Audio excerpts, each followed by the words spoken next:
Okay, so I think it's about time that we talked a little bit more about White Diamond. In the end, while some things, like, for example, my theory that blue and yellow were just as motivated by what they felt was their responsibility to White as all the gems beneath them are motivated by what they feel is their responsibility to blue and yellow, did turn out to be true. A lot of our theories about White Diamond were just really off the mark. I really expected her to be a far more alien entity than what she ended up being, which I think is part of the reason that the reveal that she's just as emotionally screwed up as everyone else is a good one. It served as a neat twist. It subverted expectations in a way that still gave us some really great moments. And if I'm right that Steven used some extension of his abilities or some wholly new ability in order to reach her at the end, then it doesn't just come out of nowhere. That turnaround is foreshadowed by Steven's own emotionally based mental powers. And in the end, this being a kids show,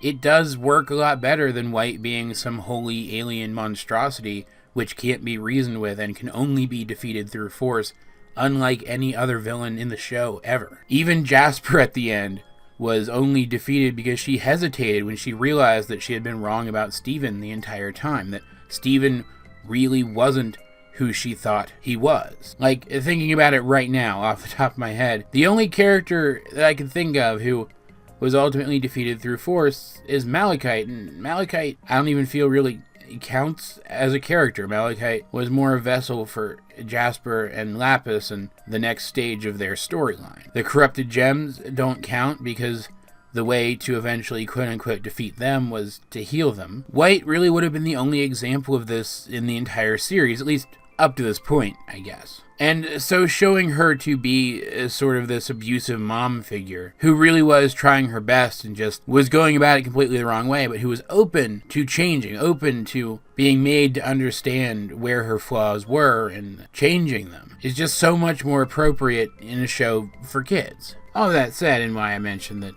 so many of us were so wrong about so many things about White Diamond is because the fact that we were wrong is actually kind of a blessing in disguise. We have all this new information and all of this room to re-theorize about this character. Now, I'm probably, and by probably I mean definitely, going to make more videos about White Diamond and gem history and gem origins in the future. I'm 100% sure about that. This video is just kind of here as a foundation upon which all those can be built, a way of me getting out there and updating all of my ideas on the subject at a baseline level. So there may not be anything too substantial in this video. It's more of a stream of consciousness, but I will try to make it as interesting for you guys as possible. White Diamond said some stuff during Change Your Mind, and the crew has said some stuff later in some podcasts and whatnot that have gotten me thinking that I wasn't too terribly far off with my original guess as to what the origin of gems actually was. Maybe, I don't know, there's a couple different options for where gems came from,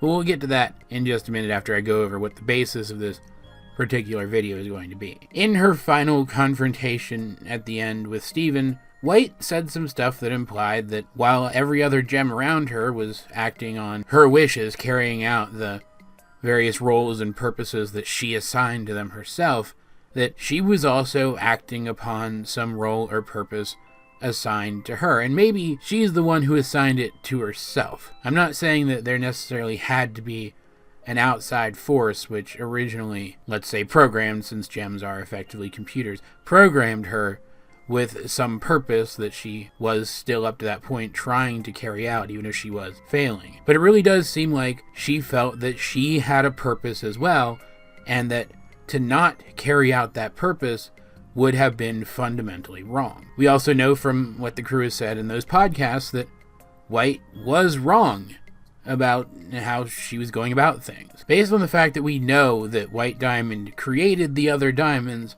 from parts of herself, from aspects of herself that she felt needed to be cast out in order for her to carry out her role. And then based on the subsequent idea that the other diamonds then used some part of themselves to create the other gems around them to suit their purposes, coupled with what White said about spreading her light through everything, to paraphrase, I think it's safe to say that White Diamond's purpose has something to do with traversing the cosmos. And if you guys recall from that initial Origin of the Gems video that I did, I suggested the idea that gems started out as some sort of von Neumann probe, a conceptual, self-sustaining, self-replicating, self-upgrading space probe capable of traveling effectively anywhere and adapting to effectively any situation. That eventually that probe just upgraded itself to the point that it reached the singularity and became a sentient being. If I'm right about that, and that is what White Diamond is, if her initial mission was to go out into the universe and discover as much of what there was to discover as possible, I think it's certainly possible that that mission became corrupted as she upgraded herself more and more changes were made to her mind, that maybe even the mere act of achieving sentience in some way corrupted that idea, when suddenly she was able to start forming ideas and opinions about how that idea should be carried out. If she was originally intended to be a probe, which merely collected and then returned with information, or else sent information back to its source to be examined by others, maybe she doesn't have any directive to actually appreciate the things that she sees, only to expand outward and see more. Maybe because that directive to expand outward seemed so much more important to her own programming from her own perspective, that she decided that that must be the primary directive, and so cast out what little desire she had to see and experience things for herself, and that became Pink Diamond. Maybe that's why Pink was so open to the idea of bringing species back to Homeworld just to have them around her, and so open to the idea of the possibility that some of the creatures that they were supplanting were actually worth something. That would certainly fit not only with White Diamond's desire to spread her influence by creating more and more gems further and further from Homeworld, but it would also fit with the idea that the crew put forth that White is somehow wrong about what her purpose is supposed to be. After all, if White Diamond was originally a probe of some kind, a semi-intelligent, artificially intelligent probe of some kind sent out to spread out through the universe and collect information by an organic species in any ways similar to humanity, which is what I'm implying here, that would certainly explain how she seemed to understand concepts that other gems have been shown to be completely baffled by. She understood what exactly Pink had done when she had created Steven, that she had given a gem and gem traits to an organic being. She may have been wrong about the specifics, but at the very least she understood that the thing that she was talking to wasn't just Pink Diamond shape-shifted or regenerated into a different holographic body. The thing she was talking to was an organic being, with Pink Diamond's gem stuck into it. Blue and Yellow certainly didn't understand that, and the Crystal Gems, who had lived among humans for quite a while, didn't understand that either. And she went into the conflict with our heroes already knowing what a child was, what an adult was. She seems to have a full understanding of the life cycle of an organic being, which is, again, something that other gems find quite puzzling, as they don't live that experience, and White certainly doesn't live that experience either.